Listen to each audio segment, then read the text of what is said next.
I'm going to share a story of a person who has taken a dip into the ocean. The ocean is comprising of modern Indian engineering, modern Indian science, and Indian aspirations. What it is, that ocean is nothing but the Indian Space Research Organization, ISRO. Though I work at University of Hyderabad now, the story actually goes back. I'll take you to the spaceship called Chandrayaan, which will actually take you to the moon. So what actually happened was, after the successful completion of the Pokhran test, the Vajpayee government think tank, primarily consisting of our visionary President Kalam, that they wanted to do something spectacular. And then they decided, what should we do? Then they said, can we go to the moon? The question was thrown to the ISRO scientists, and ISRO scientists accepted that they'll go to the moon. Now, the space research is a very ruthless field in itself. Of course, it is not as ruthless as Russian roulette. It has basic rules. Once you follow the rules, you can definitely make it. Just to tell you one example, was that there is a gentle push which the solar radiation gives to the spacecraft. So if the Chandrayaan mission people have not taken account for that gentle push which the sun gives to the spacecraft, the Chandrayaan would have never been captured by the moon. We would have never gone to the moon. Just to give you the example that when Apollo wanted to take place, they had 9 Ranger programs, out of which only 3 could be captured by the moon. So believe me that if the Indian scientists have made even less than 1% of mistake, we would have never gone to the moon. When I mean less than 1% in a common man's language, out of 100 decisions they had taken, if one decision, even there is a mistake in one decision, you would have really missed the moon. Today we have gone to the moon. We are all very proud to say that a great achievement has been done. Now I'm taking you through this. Please give me your 18 minutes. I will take you through the story, what actually it makes to go to the moon. The ISRO story actually started near Trivandrum, called a place called Tumba, and this is the church from where the ex-president Kalam has actually worked and sent the first spacecraft into the skies. And this has all happened because of the vision of Sarabhai in 60s. Then what happened was, you can see that just across the church, there was a lab where the story which I am going to tell you has unfolded, and we built the instrument, and that instrument has actually made it to the moon. Now, let us see that what is there, what is the secret behind this Chandrayaan success. So I think it will be very interesting for the corporate world to know that what does it make to the scientists at ISRO that they have made it to the moon. You can see that, you see the first satellite was taken in a bullock cart, which is a true picture, it's not for the sake of showing. Now, there is a GPS tracked Chandrayaan actually heading from Bangalore to the Sriharikota, and with the best possible security possible, and then ultimately, of course, we made it to the Chandrayaan. Now, I just like to say that what is the secret then? We have come from here to here. ISRO basically, though since I worked at NASA for 2 years, I would say that what ISRO follows is a mixture of both Western and Indian values. Western values because every engineer in ISRO is asked to ask a question whatever he feels like. The freedom is given. You can actually pull up a highest guy in your hierarchy and ask a question. It also follows the Indian system, in which there is a pure hierarchical system, such as there are a lot of unruly people who may not be following what the guidelines are given. So it's a mixture of both Western and Indian style, which has actually given to such kind of a success. ISRO also follows one mantra, that is revision. They revive whatever program comes in. There is a great discussion. So I have seen people fighting like cocks. Normally in the jatras, we have seen that people just come and argue. But at the end of the meeting, they are all friends again, simply because that whatever is there in your mind, you argue and shoot him down. That is how the best ideas emerge. Maybe that is the secret of ISRO. Now, let's go to the next slide. This is, I'm going to talk about the Chandrayaan spacecraft. And the spacecraft is made out of honeycomb structure. And the simple information is, it carried 1,400 kilograms. And then when it went into the moon, it was just carrying around 760 kilograms. Every gram you carry to the moon is very, very important. You have to take a very important decision to even put a screw which you're going to put. We actually chose titanium screws instead of stainless steel screws because we save 50% of the weight. What Chandrayaan actually carried, though the Apollo mission, when it was actually projected in US, there were books written, there were novels written. We have also gone to the moon, but nothing, very little is known to the people. Of late, I have been giving a couple of public lectures, and this is a great opportunity for me to tell that what exactly has gone in. Chandrayaan is basically comprising of 6 opportunity payloads from abroad. ISRO did not just become a mute spectator, they actually participated in collaborating also. In a couple of instruments, you can see that ISRO collaborated, and of course, even the giants, European Space Agency and NASA, also have given their best shot. They've given their best possible instruments to the ISRO, and of course, that is what the outcome of the century-class discovery where the Chandrayaan has found water on the moon. Now, India also have got 5 instruments in the Chandrayaan. The 5 instruments being, I will not go through the names, is simple cameras, and then X-ray spectrometer, and an instrument called Moon Impact Probe. We all know that President Kalam is a bachelor. But if I tell you that President Kalam has got a baby whose name is Moon Impact Probe, will you believe it? Yes. This is Moon Impact Probe is the baby of President Kalam. When India decided to go to the moon, President Kalam actually came to the talk, and he did not actually cut the ribbon. Instead of saying so, what he did was he gave a PowerPoint presentation, and he told the scientists that we will not go to the moon just for the sake of going to the moon. We will embrace the moon. That is, we will actually have a probe called Moon Impact Probe. We will go and actually land on the moon. The result of that is the green patch you're seeing, which is a Moon Impact Probe, which went, and the mission of the Moon Impact Probe was to get separated from the main spacecraft and then have spinning and then have an impact right at the southern pole of the moon around 87 degrees. And the mission was lasting for 22 minutes, and it was covering a ground range of 2,800 kilometers. It is in this Moon Impact Probe mission, we have sent our instrument, and I'm going to talk about that instrument. Now, what is CHACE? CHACE is Chandra's Altitude Composition Explorer. So this work was done at Vikram Sarabhai Space Center, Trivandrum, in a place called Space Physics Laboratory. And it is done by, this is not actually to propagate the people who have worked in this team. This is just to tell that the average age of my team member was just around in the mid-30s, barring our director, who has worked in the Russian space collaborative work. None of us had any clue about this space engineering part. Space-borne instrumentation, none of us knew nothing about it. Only thing we had was the yellow thing, we dared to dream. We were told that you just dream whatever you feel like. So we dared to dream, and we accomplished something. In the next 10 slides, I'm going to show you what we accomplished. What we wanted to do was this. What all do we know about the lunar ambience? Basically, we know nothing about the lunar ambience because there is basically a vacuum there.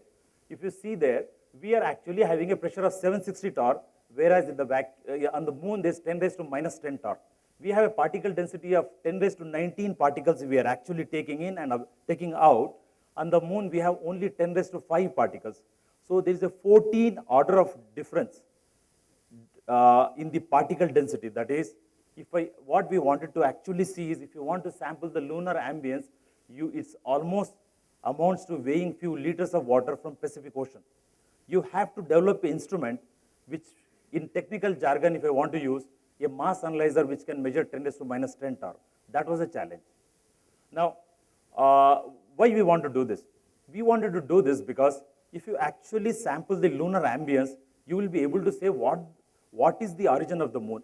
As a matter of fact, we don't know from where the moon has come up, whether the moon is child of Earth or whether the solar system was forming. One of the giant bodies in the solar system actually got separated from Earth, or it actually came and hit the Earth. None of those origin of the moon is not known. They are all debated even today. So this particular instrument would have told about the origin of the moon. Of course, we were also looking for water. It would tell. And there is a thing called helium-3, which we call it tritium. In the next century, if you want to have a cleaner energy on this globe, this is the only way to go. In fact, whatever the entire solar system, is actually fueled by the tritium. So we would also trying to look for whether the tritium element is there, which is not naturally occurring, or you can also not be able to make on the Earth. Of course, these are simple experimental requirements, such as it has to be low mass and it should be small in size. And the scientific problem was it should be able to give best sensitivity and the best dynamic range. This is what was expected. Okay, now I think this picture you'll easily follow. It's a simple flow chart where what we are trying to say is, if you try to develop the instrument on your own, it would have taken around 20 years for us to do. So we thought that let's follow the best way in which we had only 4 years in our hand. So this was the best way to do. What do? You just go for the shopping, buy the best possible instrument in the market, and then do the characterization. Just see that whether it is capable of measuring 10 to minus 10 torque, and then do ISRO word called ruggedization, which actually means reinforcement, both in mechanical and electronic way, and subject it to, this is very important, vibration and thermo vacuum test. You just have to subject this. If it qualifies, then go back again and see whether it is qualified, it's actually measuring moon, capable of measuring going to the moon. If that is possible, there's a small hitch, that is, we also have to separate the PC. All the new gadgets these days, they work with the computer. So you have to separate the computer. I'll tell you what actually that problem was. Okay, now the characterization was very tough in a way, because we had to actually pump it down with imported pumps from Germany for 24 hours, 7 days, or almost 13 days. And I'm very scared of snakes. I had to dare viper snakes, which was actually seen in Kerala. So 13 days and nights, I had to go up biking around in the nights and in the early mornings. Just after the rain shower, I've seen many a times snakes actually passing by. I will wait for the snakes to go, and then I'll have to bike and go inside there. So this is one of the day-to-dream problems I had faced, as a matter of fact, literally. And then characterize the instrument that, yes, the instrument does work at 10 raised to minus 10 torque. It worked. Now, after that, we have to do the reinforcement. What is the electronic reinforcement we are looking for? This is what we were told was, follow the IRS, Indian Remote Sensing Satellites Heritage. So in the space program, there is a thing called heritage. If something has survived in the space, simply follow that heritage. Don't invent your own technologies. Of course, we did that. We followed the heritage, and we did simple, these are 3 terms, I will not bore you with this. Basically, what we are trying to do is, we are trying to reinforce the commercial components by applying appropriate epoxies. Epoxies means these are some kind of glues. These glues have been actually brought from Sweden, or it could be from Germany. Same glues could be going to NASA also for their reinforcement of their probes. But IRS heritage is there, so we don't take chances. That's what we did. You see that? And also some of the components which were actually being a commercial instrument, a lot of people with technical background are there. The electrical capacitors will never survive in space. So we have to change them with tantalum capacitors. This is one of the small tricks we have to play. And then the next one. Yeah. We came up with ingenious ways.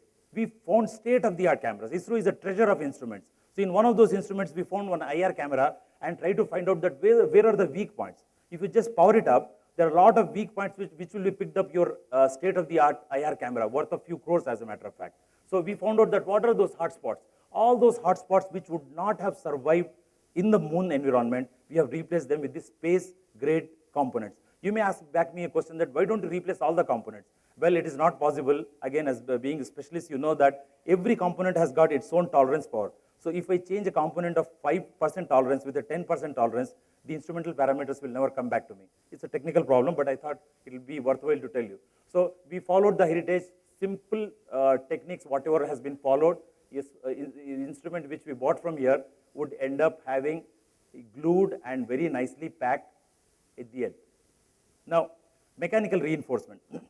Mechanical reinforcement is an issue, because if you are falling on the earth, you don't have to worry so much, because you will be pulled by the earth only 1 G force. Now the problem is, if you want to take it, if you want to have a flight in PSLV, that instrument has to survive 22 G. Even a fighter aircraft pilot can only be able to survive 5 G. If he goes beyond 5 G in this very crucial maneuvers, his veins in the brain will burst.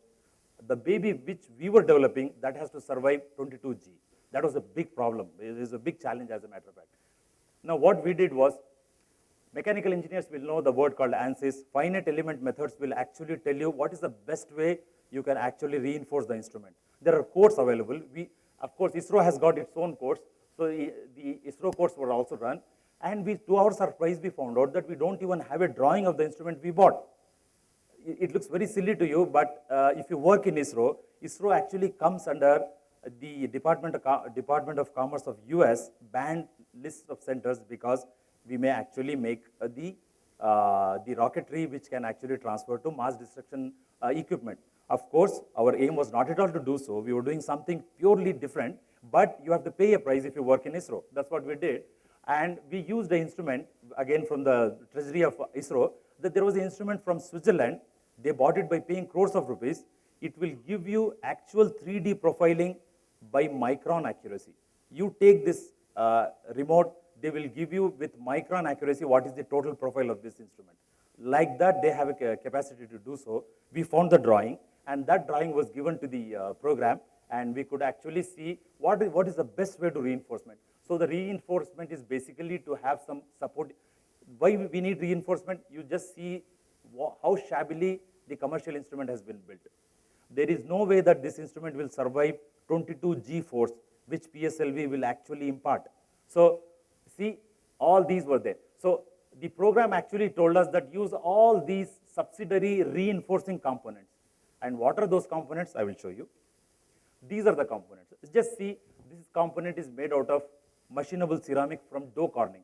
This is the same machinable ceramic which NASA probes also would have used because it withstands 800 degrees centigrade and gives no problem whatsoever. Similarly, we have also used titanium tubes. It will give you 50% less weight, and these kind of components were used, and reinforcement was done mechanically. Okay, now separating the PC was also a problem. What we did was, my team members actually turned hackers. Because we were not having the original program, we had to actually find out what is going on between the microprocessor of the PC and microprocessor of the instrument and the PC. So we actually found out the programs from serial sniffer software. That also has been done. And FPGA-based programs were written, and the instrument could happily communicate on its own, and that was done. Then it went through the test, and it did qualify 22G. In fact, it went up to 30G as well. The probe survived 30G. It actually went through the thermovacuum test, which it would have actually seen in lunar environment. And we started with a commercial instrument, and we ended up having a space-qualified instrument with excellent capacity, like it can withstand 0 to 65 degrees centigrade. It can actually withstand the vibration forces like that, and happily sitting on Chandrayaan spacecraft at the bottom. Now, what we did was something amazing in the instrumentation. That is, we got 100 times dynamic range, best possible than Galileo probe, which went to the Jupiter, and Huygens and Cassini probe, which went for the Saturn. So you can see that 10,000 times best sensitivity we got, only in 1/3 of the mass. This is what we got. And what we got as the results, we got results. This is a lab experiment where we got the mass spectrum. You just see this is the spectrum from the moon, which we acquired on 14th of November. So there is actually another facet of this work which I don't have, again, restricted by 18 minutes. This instrument has found water in the very first go, though the credit has today gone to the NASA, but this is the instrument which has found water, and just because of the peer reviewing and those issues, we are not able to actually declare that we have found waters much before than NASA could. Yeah, this is the last transparency. I think my time is up. And what we are saying, what next we'll do, will actually Chandrayaan-2 will land on the moon. And that lander and rover with Russian collaboration is ready. The design has been finalized. We hope to do the experiments right on the lunar surface. Thank you for your attention. You were talking about the challenges of using commercial hardware to do space research. Yeah. Do you see a future where Indian companies start, manufacturing some of the components for the needs locally? Yeah, Hyderabad is actually the hub of lot of outsourcing of ISRO's work. So a lot of engineers who have worked in ISRO, they are actually doing the instrumentation work, support work for the ISRO, and a lot of the PCB-wise, a lot of work is there. There's a great potential for that to be happening. Even NASA is also going for the mantra that spend less dollars and do the best science. There is a room for doing it, and people have been doing it. Thank you so much.